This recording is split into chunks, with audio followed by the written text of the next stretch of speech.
Welcome to study channel. मेरा नाम है मोहम्मद कैसर। बात करेंगे यूपी बीएड 2023 के फॉर्म भरने में छात्रों को आ रही परेशानी की। बहुत सारे डाउट हैं आप लोगों के और मैं सभी डाउट यहां पर क्लियर करने जा रहा हूं।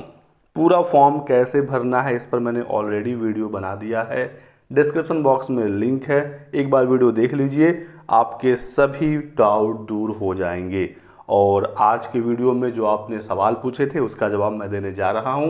इसके अलावा आपके कोई और सवाल हों तो कमेंट सेक्शन में लिख दीजिएगा। बात करेंगे बिल्कुल डिटेल में, लेकिन आगे बढ़ने से पहले एक जरूरी सूचना। बात करेंगे Uttar Pradesh BEd entrance exam 2023 की बेस्ट बुक के बारे में, जो चक्षु प्रकाशन की तरफ से आती है। देख सकते हैं स्टडी गाइड बुक आ गया है संपूर्ण पाठ्यक्रम पर, जहां पर 6 आपको सॉल्व पेपर मिलेंगे। 2700 से ज़्यादा महत्वपूर्ण प्रश्न इसमें हैं।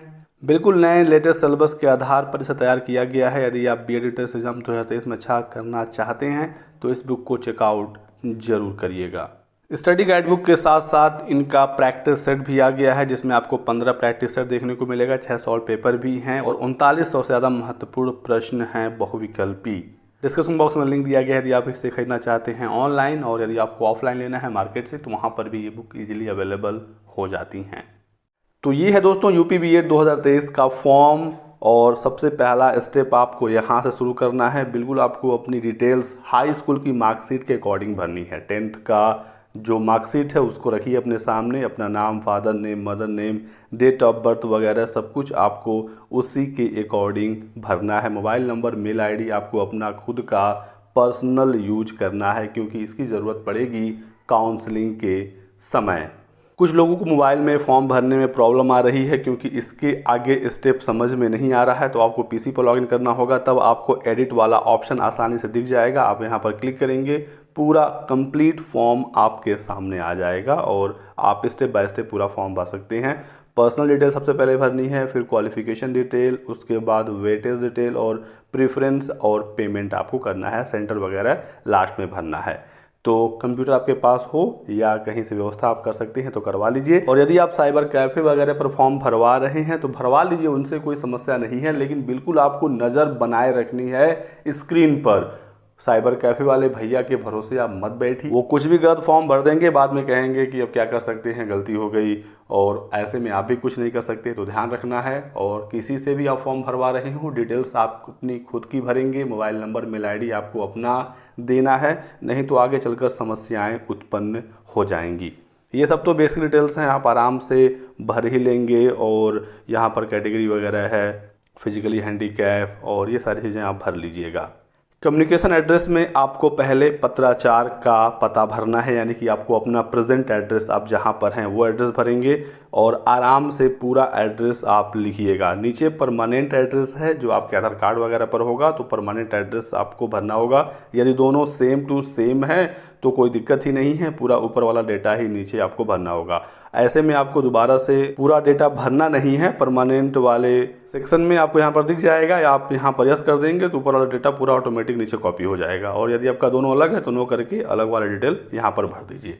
सबसे ज़्यादा डाउट इस वाले सेक्शन में छात्रों को आ रहा है, अपलोड डॉक्यूमेंट्स वाले सेक्शन में। ये मैं आपको बिल्कुल डिटेल में बताऊंगा क्योंकि यहाँ पर बहुत सारे छात्र परेशान हैं।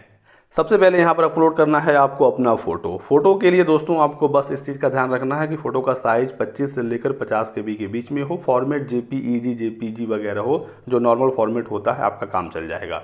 फ़ोटो आप स्कैन करवा लीजिए और इस साइज़ का मेंटेन करवा लीजिए। आप चाहें तो अपने पासपोर्ट साइज़ फ़ोटो का अपने मोबाइल से पिक भी खींच सकते हैं यदि आपके पास पहले से कोई प्रिंटेड पासपोर्ट साइज़ फ़ोटो है, और आप साफ़ सुथरा सही तरीके से अपलोड कर देंगे, कोई समस्या नहीं होगी। स्कैन करवा लेंगे तो ज़्यादा बेहतर है। इसके बाद फिर यहाँ पर है आपके साइन से संबंधित जानकारी। साइन को लेकर ही बताया गया है कि 50 KB के अंदर ही आपका साइन होना चाहिए। और फिर दोस्तों तीसरे नंबर पर कुछ लोगों को कन्फ्यूज़न हो रहा है इंडेक्स फिंगर को लेकर। तो इंडेक्स फिंगर होता है आपके अंगूठे के जस्ट बगल वाली उंगली। यहाँ पर देखिए, ये है आपका इंडेक्स फिंगर। इसका छाप यानी इम्प्रेशन लगाना है। लेफ्ट और राइट दोनों उंगलियों के निशान लगाने हैं, ध्यान रखिएगा। एक पेज लीजिए और इस तरीके से एक तरफ राइट का और एक तरफ लेफ्ट का, बीच में थोड़ा सा गैप रखिएगा ताकि दोनों आपस में मैच ना हो जाए। इस तरीके से आपको एक पेज पर अपने दोनों हाथों की इंडेक्स फिंगर का इंप्रेशन लगाना है और इसे अपलोड करना है। एक ही साथ ये दोनों लगेगा, अलग अलग अपलोड नहीं करना है। तो ये वाला डाउट भी आपका क्लियर हो गया। ये फाइल भी 50 KB से कम का ही होगा, इंडेक्स फिंगर वाला, ठीक है।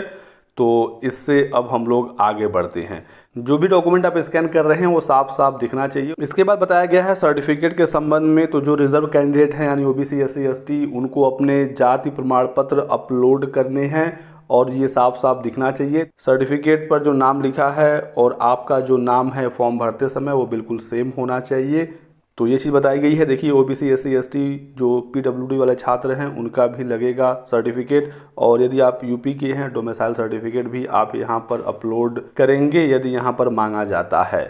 जो छात्र EWS वाले हैं वो अपना डॉक्यूमेंट अपलोड करेंगे कि जैसे जैसे आप फॉर्म भरेंगे, जैसे मान लीजिए आपने कैटेगरी चुन लिया OBC, तो यहाँ पर आपसे मांगेगा उसका सर्टिफिकेट। जनरल चुना तो नहीं मांगेगा। सबसे पहले यहाँ पर फोटो अपलोड करना है। फोटो देखिए मैंने किस तरीके से यहाँ पर बनाया है और यहाँ पर सिंपली अपलोड पर क्लिक करेंगे, आपका फोटो अपलोड हो जाएगा यदि उसका साइज वगैरह ठीक होगा। देखिए ये अपलोड हो गया। सिंपली ऐसे ही आपको साइन अपलोड करना है, अपलोड पर क्लिक करेंगे और इसे अपलोड कर देंगे। साइन आप बेहतर होगा आप ब्लैक पेन से वाइट पेज पर करें ताकि वो साफ साफ दिख जाए। ये रहा साइन, प्रीव्यू पर क्लिक करके देख भी सकते हैं। इंडेक्स फिंगर भी इसी तरीके से आसानी से आपको अपलोड करना है और इसे आप यहाँ पर प्रीव्यू करके देख भी सकते हैं।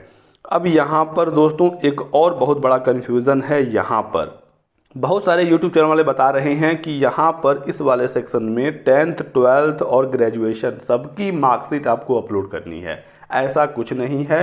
आपको या तो 10th का सर्टिफिकेट या मार्कशीट दोनों में से कोई एक अपलोड करना है, या 12th का या ग्रेजुएशन का। सब कुछ अपलोड नहीं करना है। यहाँ पर देखिए 10th के बाद ऑब्लिक है, 12th के बाद ऑब्लिक है और उसके बाद UG यानी ग्रेजुएशन है, और मार्कशीट या सर्टिफिकेट में से भी ऑप्शन है। कहने का मतलब ये है कि 10th का आपके पास मार्कशीट है या सर्टिफिकेट है, अपलोड कर दीजिए, टेंशन खत्म। या 12th का मार्कशीट या सर्टिफिकेट अपलोड कर दीजिए, या ग्रेजुएशन का मार्कशीट या सर्टिफिकेट अपलोड कर दीजिए।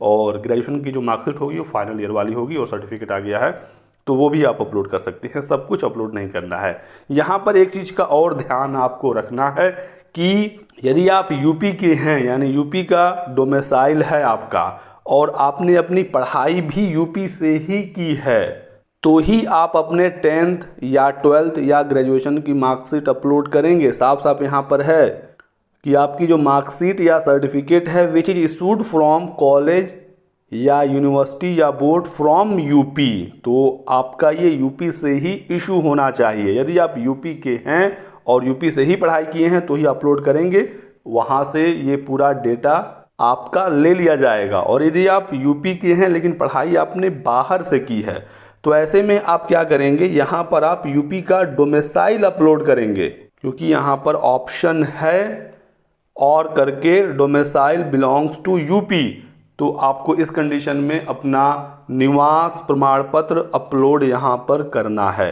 अब जो यूपी के बाहर के छात्र हैं यानी कि वो यूपी के मूल निवासी नहीं हैं, तो इन छात्रों को यहाँ पर क्लिक हियर पर क्लिक करना है और एक फॉर्मेट यहाँ से डाउनलोड होगा PDF में।